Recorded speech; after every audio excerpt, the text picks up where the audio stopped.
A note before we start. If the sort of case I'm about to lay out is the kind you'd want more of, not just one, but 10, each told in full in a voice meant for the dark, there's a collection for that. It's called What the Mountain Keeps. 10 files from 10 counties, 5 states, stretching from 1893 to 1955. Every one of them walked up into ground that looked easy. And every one of them was closed out by the law with the wrong word. 10 hours to sit within the dark, from beginning to end. The link is down in the description and pinned at the top of the comments. Now then, before we go any further, I want to ask you something. Wherever you're sitting tonight, a truck cab pulled over on some interstate shoulder, a kitchen with the lights turned low, a bed you can't sleep in. Tell me where.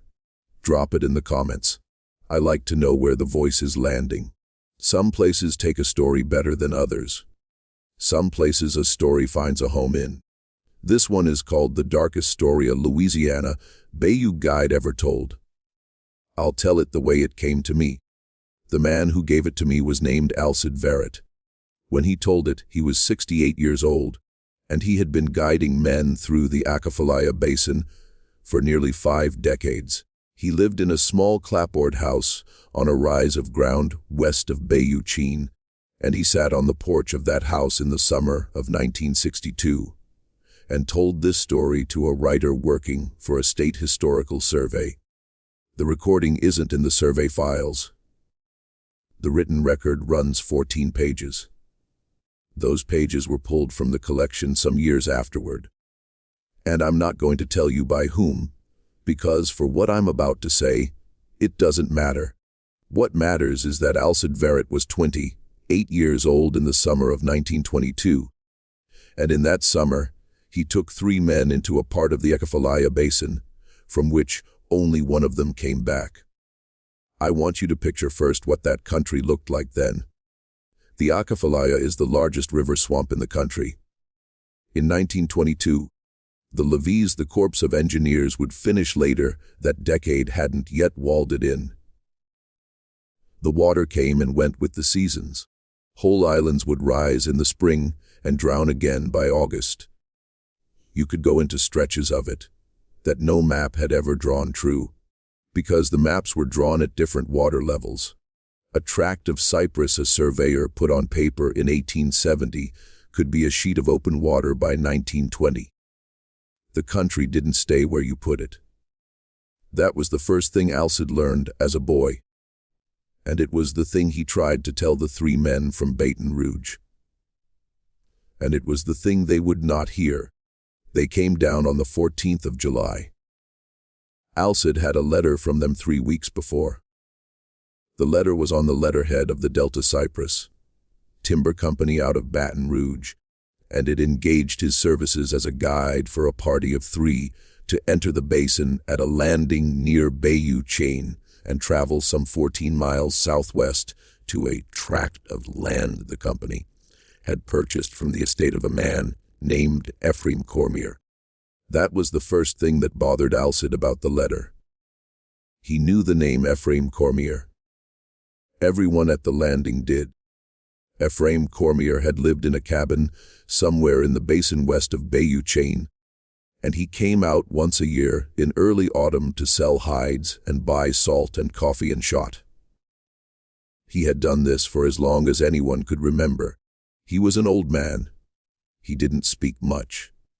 His French wasn't the French of the Acadians on the Tech. It was older and rougher, and it had words in it the priest at the church in Franklin didn't know. Alcide had traded with him once, when he was a boy of 15, and he remembered that the old man's hands smelled of something that wasn't the swamp, and that his teeth were very small, and that he didn't blink for a long stretch of time, during which Alcide had counted without meaning to up to 23.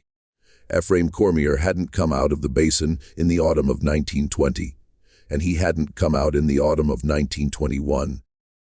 The assumption in the parish was that he was dead, But the letter said the estate of Ephraim Cormier had sold a tract of land to the Delta Cypress Timber Company.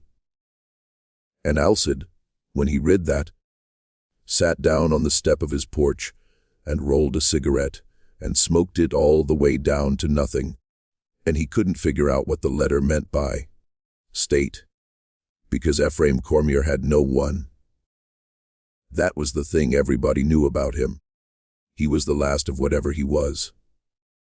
Still, the letter offered $8 a day, which was better than a good day's work at the mill, and Alcide had a young wife at home and a house that needed a new roof before winter. So he wrote back on the 17th of June and said he would take them in. They arrived on the 14th of July at the landing at Bayou Chene in a Model T that had been driven the last 9 miles on ground no automobile had any business being on. The 3 men were dressed in what they must have thought were clothes for the country. They were not. They wore linen shirts and low boots, and one of them had spats, which Alcide would recall to the historical writer 40 years later with a small dry sound the writer transcribed as, like laughs. But Alcide, when I read the passage back to a man who had known him, said it wasn't a laugh. It was something else. The 3 men were Ode Gilbo, a land surveyor of 40, one retained by the company, Marius Progene, a timber cruiser of 30, 5 sent to assess the cypress, and Etienne Brauzard, 39, who was the company's representative, and carried the deed in a leather satchel. He didn't let out of his hand. Gilbo the surveyor was the one Alcide watched first. He was a tall, spare man with a mustache waxed to points, and he carried a brass compass in a wooden case, a plane table, a pocket transit, and a notebook bound in red morocco. He was, Alcide would say, the sort of man who believed the country would arrange itself around his instruments. Alcide had guided that kind of man before. He had, he told the writer, learned to say nothing to that kind of man that couldn't be said again later. Progene the timber cruiser was easier. He'd been in the woods before. He was short and square with hands that had done work, and he spoke a little Acadian French and could roll a cigarette in the wind. And he asked Alcide on the first evening at the landing whether the water was up or down for the season, and listened when Alcide answered. Brauzard the company man was the one Alcide didn't like. He was a soft, fleshed man with a small mouth. He wore a gold ring on his right hand that he turned around his finger constantly, without seeming to know he was doing it. And he didn't look at Alcide when Alcide spoke to him. He looked at a point somewhere above Alcide's left shoulder. Alcide on the porch in 1962 told the writer that this had been the first sign, though he hadn't known what it was a sign of.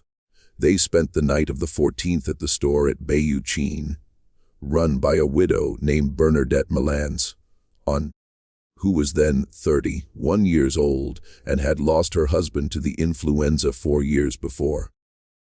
Bernadette had known Alcide since they were both children at the settlement, and she came out onto the gallery of the store after the men had gone to their rooms, and she said to Alcide in French that she had a bad feeling about this trip. Alcide asked her why. She said she didn't know why.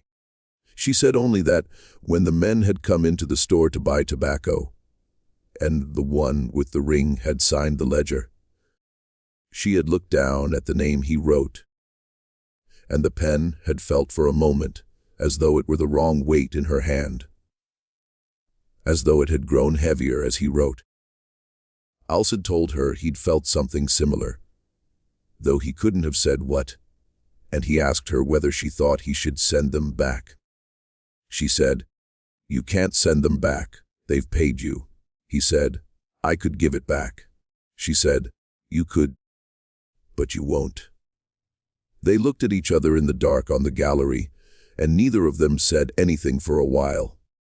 And then she went in. "I want to ask you now, before we go any further into that basin, have you ever had a feeling like that?" a feeling that came before anything happened, that you couldn't explain, and that you didn't listen to. Leave it in the comments. I read them. I want to know how many of you have had that feeling and remembered it too late. They left the landing at first light on the 15th of July. Alcide had 2 pirogues, and he'd asked at the store the night before for a 4th man to pull the second one, because 3 men and their gear was more than 1 pirogue could carry through the shallows west of Bayou Chain. Bernadette had sent word up the settlement to old Elzer Duhon, who was then 74, and had been in the basin longer than any man living. Elzer came down before dawn without a word, and stood at the landing with his pole in his hand and his old hat in the other, and he waited while the men from Baton Rouge loaded the gear. When the survey chains, the plane table, and the leather satchel with the deed were all in the second pirogue, Elzer came up beside Alcide and said something to him in French very quietly, something the writer in 1962 took down phonetically in the transcript, and that a man who spoke that dialect later translated for me as, "The old ground doesn't sell. Whatever paper they have, it isn't the deed." Alcide didn't answer him. They put out. The first day was easy country. They pulled up Bayou Chain until the bayou narrowed and split, then took the westward branch, which had no name on the maps Gilbo the surveyor had brought with him. Gilbo kept his compass out on his knee, and every quarter hour he consulted it, and made a mark in his red Morocco notebook. Prejean the cruiser looked at the cypress on either bank and made his own marks. Browsard the company man sat with his satchel on his lap and looked at nothing. They saw herons in the shallows, and 1 alligator that slid off a mud bank without hurrying, and a water moccasin that lay along a low branch and watched the pirogue pass, with the patient look snakes have. They made 12 miles before the sun was overhead. At noon they stopped on a shell ridge under the cypress and ate cold biscuit and salt pork. Gilbo took a reading with his transit and marked their position on the map, then looked up at Alcide and asked how much farther to the Cormier tract. Alcide told him a day and a half. Gilbo said the company had told him a day. Alcide said the company hadn't been in the basin. Gilbo made a small sound, a sound Alcide, 40 years later, said was the sound a certain kind of man makes when the country won't do what he's been told it will do. They went on. In the middle of the afternoon, they came into a slough Alcide had been through many times, one he knew as well as he knew the porch of his own house. But as they entered it, he noticed the sound had changed. He told the writer he couldn't at first say what he meant by the sound. It wasn't that there was less sound. It was that the sound had the wrong shape. The birds were calling, but they were calling in the pattern of dusk, not afternoon. The frogs were quiet, though the water was warm and the light was right for them. And the cicadas, which should have been loud enough that a man had to raise his voice, were absent altogether. Alcide looked back at Elzer in the second pirogue, and Elzer met his eyes and gave a very small shake of the head.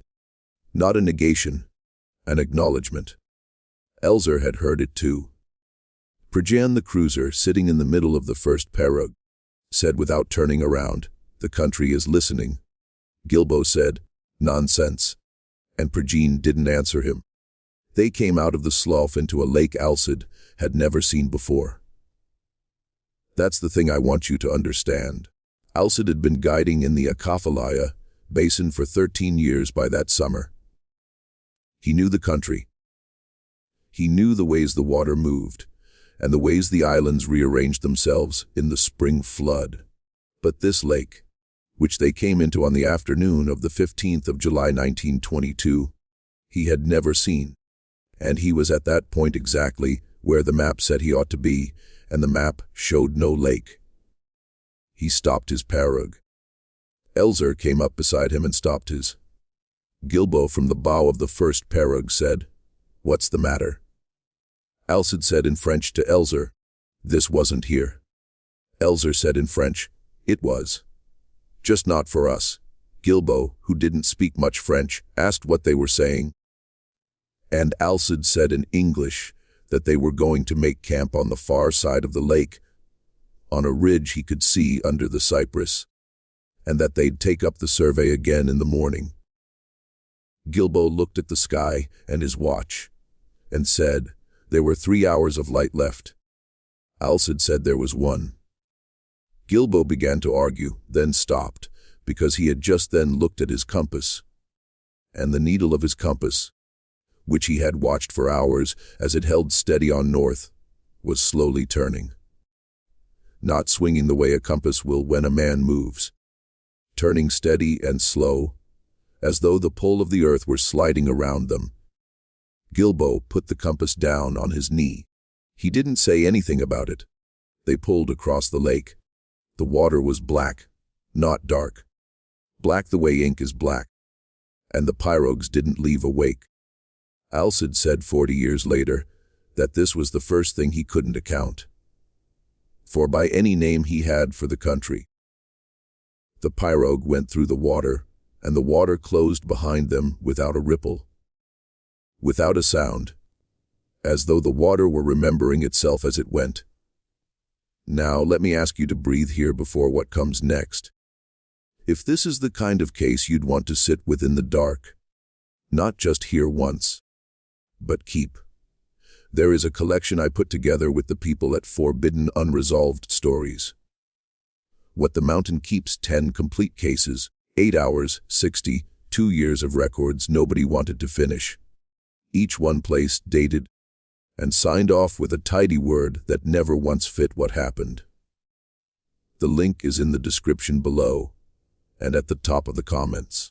And while I have you, this story is being told to you by MacB Story. If it's finding a place in you, subscribe. It costs you nothing, and it lets me keep telling them. And if you're hearing this on some other channel, know that they took it without asking. Report it and come find us. Now let's go back to it. They made the ridge on the far side of the Black Lake as the light went, and they made camp under 3 cypress trees that stood in a line so straight Alcide couldn't, at first, believe they'd grown that way. He walked around them in the last of the light and found no axe marks, no burn scars, no sign that anything had ever been done to them by a human hand. They had simply grown in a line. 3 cypress trees of the same girth, the same height, in a row so exact a mason could have set them. Elzer looked at the trees and didn't go near them. They set up 2 tents. The men from Baton Rouge shared one. Alcide and Elzer took the other, though Alcide in the transcript said he didn't sleep, and Elzer didn't either. They lay awake in the dark and listened. I want to tell you what they heard. They heard the water breathing. That's Alcide's word. Not the wind on the water. Not the small sounds a bayou makes at night. The water breathing, slow and long, and even. The way a man breathes when he's sleeping and doesn't want to be waked. And under the breathing, at intervals of about a minute, there was a second sound, like a thumb dragged very slowly across the belly of a drum. Once in the second hour of the dark, a bird cried out in the cypress above them. It wasn't the cry of a night bird. It was the cry of a day bird, calling as it does at noon in bright sun. And then it was silent, and Alcide had the very clear sense that whatever had made that cry had been made to make it, and hadn't wanted to. At some point after midnight, Elzer said in French very quietly, "Alcide, don't answer the voice." Alcide said, "What voice?" Elzer said, "The one that's going to call your name." They lay in the dark a long time after that, and no voice called Alcide's name. And eventually the wet gray came in through the tent flap, and it was morning. The men from Baton Rouge came out of their tent looking as though they hadn't slept either. Browsard, the company man, was pale, and there was a small vein moving in his temple, and he didn't turn his ring that morning. He held his hands very still on top of his satchel, as though he didn't trust them. Pryjane the cruiser said to Alcid quietly. Something walked around the tent. Alcid asked when. Pryjane said, "All night." Gilbo didn't say anything. He was setting up his transit on the shell ridge, and his hands, Alcid noticed, were shaking. Not violently, just enough to be seen if you were looking. Alcid, standing behind him, watched him try 3 times to level the transit. The 3rd time, Gilbo turned around and said in a voice that wasn't quite his own, "The instrument is faulty." Alcid said, "The instrument isn't faulty." Gilbo looked at him for a long time. Then he took the transit off the tripod, put it back in its wooden case, closed the case, and didn't open it again. They ate a cold breakfast and put out into the Black Lake. They were 3 hours pulling across it, though the day before it had taken them 1. And when they came out on the western side, Gilbo's map said they were at the Cormier Tract. The country here had changed. The cypress were older. They stood farther apart. The undergrowth was thin, and the ground under the water was shell, not mud.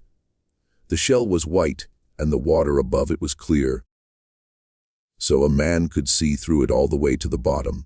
And on the bottom of that clear water in the shallows were what Alcid first took to be more shell, and then, as they pulled closer, saw were not shell.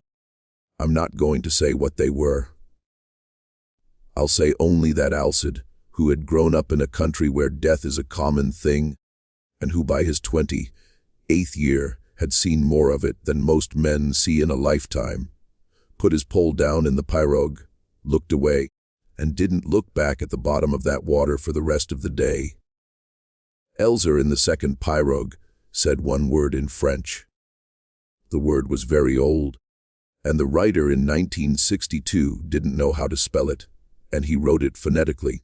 And I've been told by 2 men who know that dialect that it's not a word anyone should say out loud, so I won't say it. Browsard the company man looked into the water, then looked at his satchel, then looked into the water again.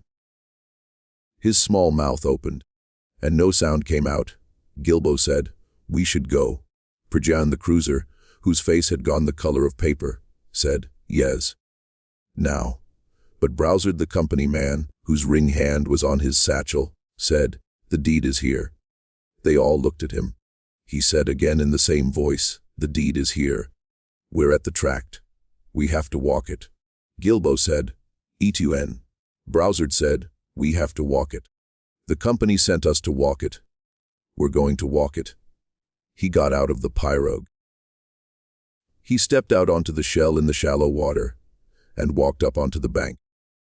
He stood on the bank with the satchel in his hand and waited for the rest of them to follow. They followed him. I'm going to tell you what happened on that ground, and then I'm going to tell you what came after. And then this story will be over. I want you to understand before I go on that Alcid Verret, who told this to a writer in 1962, told it once and never told it again. He made the writer promise the transcript wouldn't be published in his lifetime, and the writer kept that promise. Alcid died in the autumn of 1968 in the same clapboard house on the rise west of Bayou Chen, of what the doctor called heart failure, and what a man who was there at the end called something else. The transcript came out of the survey file some years after that. They walked the tract. There was a house on it. That's the first thing I need to tell you. The letter from the Delta Cypress Timber Company had mentioned no house. The map had shown no house. Ephraim Cormier had lived in a cabin, and everyone at the landing knew he'd lived in a cabin. But the thing that stood on the tract that day wasn't a cabin. It was a house of 2 stories, with a gallery around the 2nd floor, shuttered windows on both floors, and a chimney of brick laid by a man who knew brickwork. And the house was painted, or had been painted. in a white that had gone the color of old bone, and the shutters were painted a green so dark it was almost black. The house stood on brick piers about 4 feet off the ground, in the manner of an old Creole house from the last century, and the yard around the house was clear of undergrowth. Though there was no sign anyone had cleared it, it was simply clear. The cypress stood back from the house at what Alcide would say 40 years later was a respectful distance, and the ground between the trees and the house was covered in fine white shell, raked in curving patterns no man had raked that morning, because there was no man there and no rake. Browsard walked up to the house. Gilbo said, "Ian, wait." Browsard didn't wait. He went up the steps of the gallery and tried the front door. The door wasn't locked. He opened it and went in. Prejean said, "Ah, Christ." They followed him. Inside, the house was furnished. There was a hall, and off the hall a parlor. And in the parlor there was a table set for dinner. There were 4 plates. There was food on the plates. The food wasn't old. It wasn't fresh. It was in a state Alcide, who had never seen anything like it before, could only describe as waiting. The candles in the candlesticks on the table were lit. They weren't new candles. They had been burning, from the look of them, for some hours. And there was no draft in that house, though the door had just been opened. And the flames of the candles didn't move. There was no one in the parlor. There was no one in the hall. Browsard went into the kitchen, and there was no one in the kitchen, though there was a kettle on the stove with steam coming out of it. Prejean went up the stairs and came down again very quickly and said only, "There is no one." They stood in the hall of that house, the 4 of them, and looked at each other. Gilbo said in a very small voice, "Then who lit the candles?" Browsard said, "The deed is valid." Gilbo said, "Tien." "What?" Browsard said, "The deed is valid. We're going to walk the boundary. We're going to walk the boundary, and we're going to go back, and we're going to file the deed." Prejean said, "Tien, the candles are lit." Browsard turned on him, and the vein in his temple was moving again, and he said in a voice that was almost a shout in that quiet house, "I know the candles are lit." They walked the boundary. Alcide didn't go with them. Alcide would say later that he didn't go with them because he didn't believe there was a boundary, or because he didn't believe there was a tract, or because he was afraid. Any of these was true. All of them were true. He stayed on the gallery of the house, and Elzer stayed with him, and they sat on the top step of the gallery and didn't talk and watched the 3 men from Baton Rouge walk out, along the raked shell into the cypress, for a long time. Nothing happened. It was about the middle of the afternoon by then, though Alcide would say the light in that clearing didn't seem to move. The sun didn't cross the sky. The shadows of the cypress didn't shift. Alcide's pocket watch, which he took out and looked at 3 times in the space of what he would have called an hour, showed the same time on the 3rd look as it had on the 1st. And Alcide, when he told this to the writer, said he hadn't at the time been able to bring himself to wind it, because he had the very strong sense that if he wound it, something in that clearing would know he had. At some point in what wasn't an hour, Prejean came back.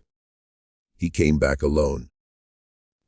He walked out of the cypress on the west side of the clearing, walking in a straight line, in the manner of a man who has walked a long way but doesn't know it. Alcide stood up on the gallery, and Elzer stood up beside him. Prejean came across the raked shell and stopped at the foot of the gallery steps and looked up at them. His eyes were wrong. That's what Alcide said. Not the pupils, not the color.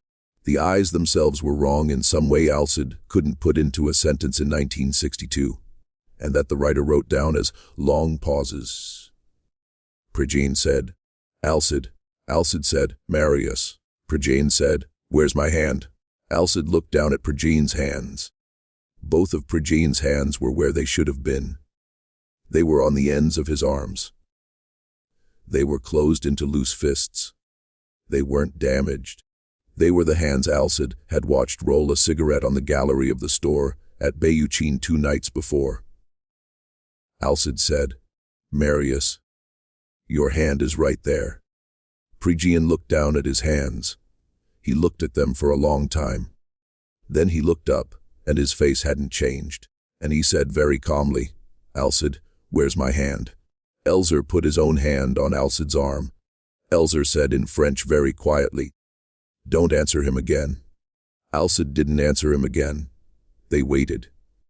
Prejean stood at the foot of the gallery steps, and he didn't move, and he didn't blink. And after a while, Alcid couldn't say how long, the shape of him became difficult to keep in focus. Not that he faded. Alcid was very clear on this: he didn't fade. It was that the eyes of the man looking at him, which were Alcid's eyes, began to have trouble deciding where the edges of him were. As though he had begun to be more than one place at once, in very small increments, and the eye couldn't settle on which of the places was the real one. Alcid looked away. When he looked back, Prejean was gone. There was no one at the foot of the gallery steps. The raked shell was undisturbed. Gilbo came back about an hour after that. He came back the way he'd gone, out of the eastern Cyprus. And he was carrying his red Morocco notebook in his hand, and the notebook was open. And he was reading from it as he walked.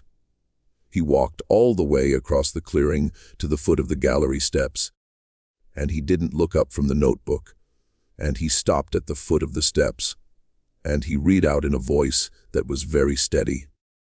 North boundary, 62 chains marked. East boundary, 62 chains marked. South boundary, 62 chains marked.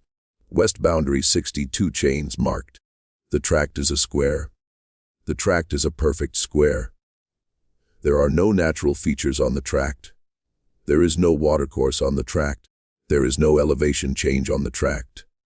The tract does not exist. He closed the notebook. He looked up. He said to Alcid, "Please tell my wife I finished the work." Then he walked past them up the gallery steps and into the house. And Alcid and Elzer heard him walk down the hall and into the parlor and pull out a chair at the table, where the 4 plates were, and sit down. They didn't go in. Browsard, the company man, was the last to come back.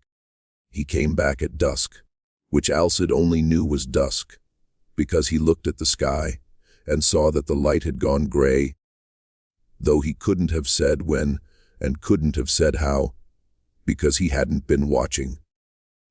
Browsard came out of the northern Cyprus, walking with the leather satchel in his hand, and he was walking easily in a way he hadn't walked all day, and he was smiling.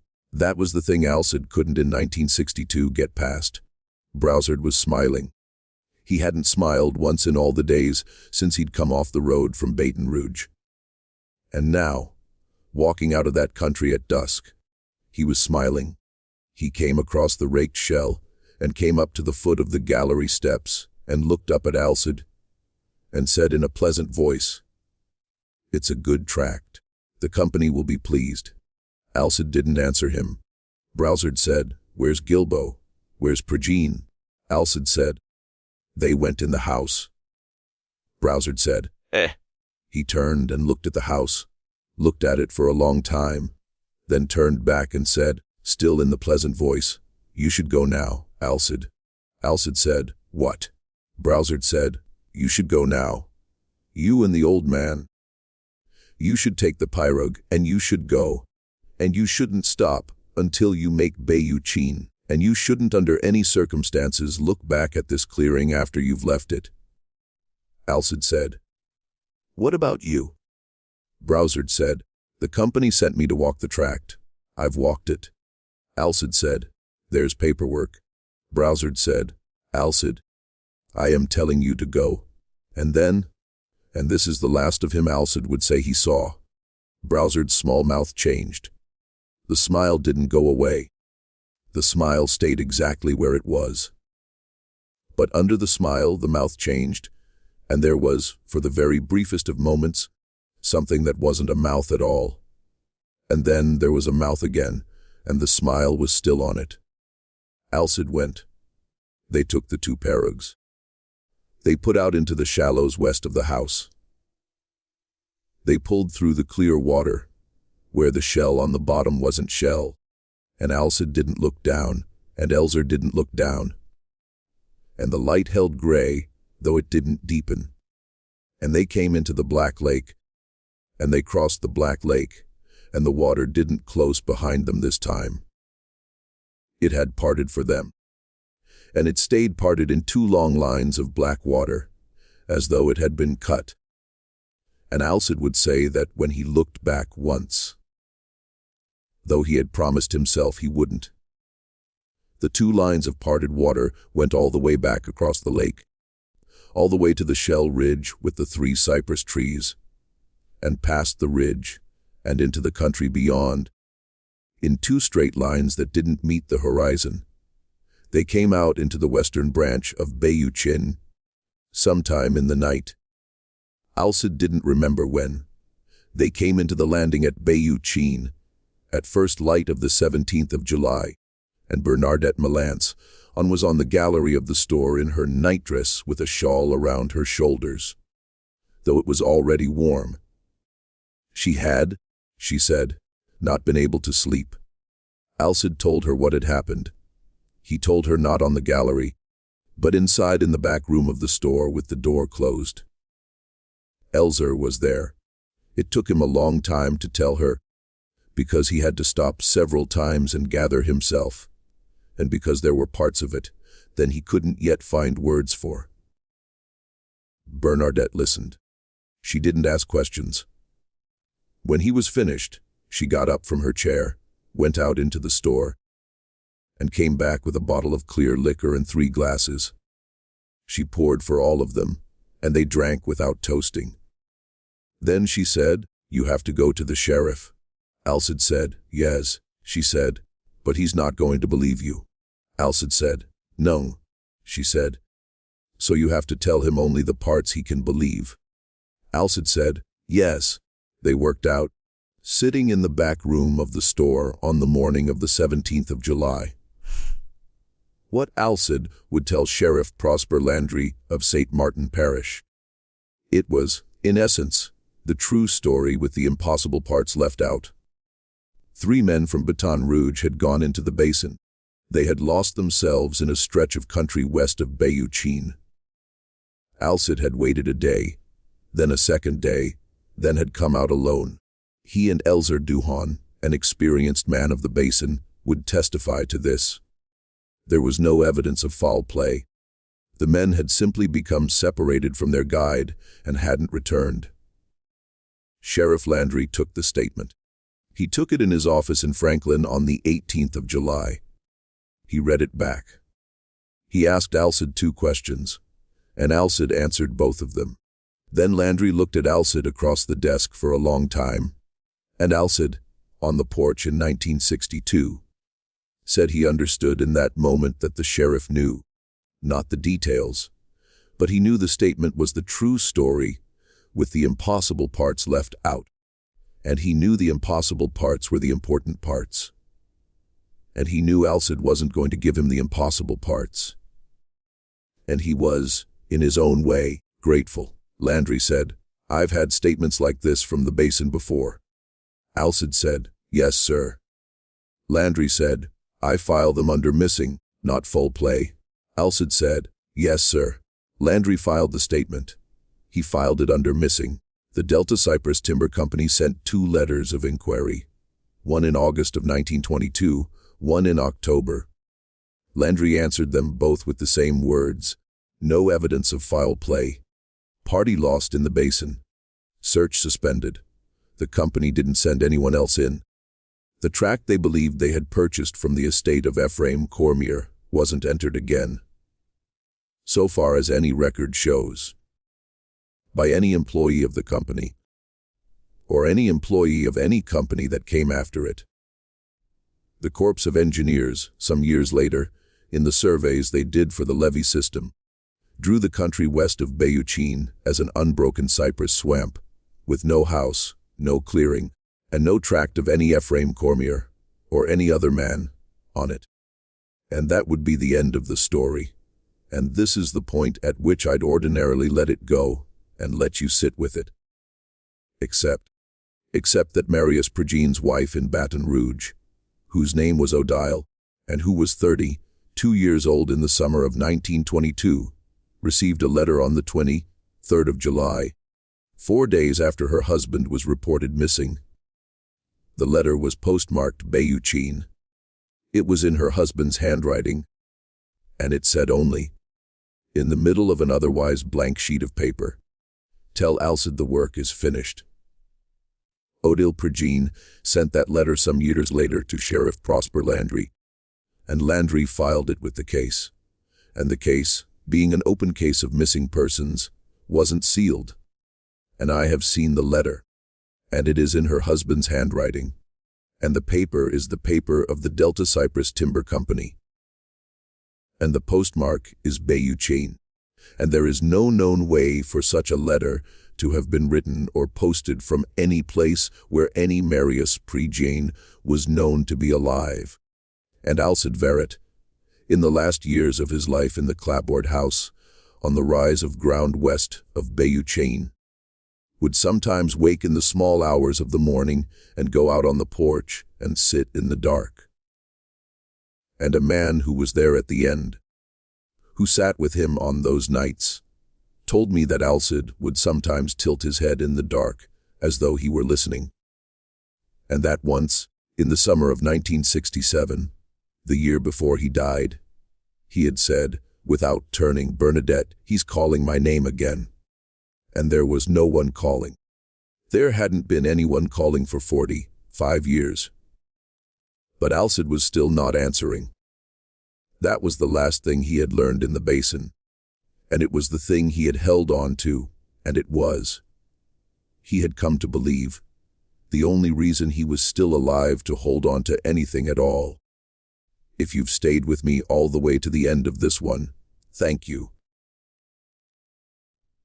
Tell me in the comments whether you would have gotten in the pirogue, whether you would have taken the $8 a day, whether you would have gone to the sheriff, or whether you would have said on the gallery of Bernadette Malance on store on the night of the 14th of July that the pen felt too heavy, and given the money back and gone home.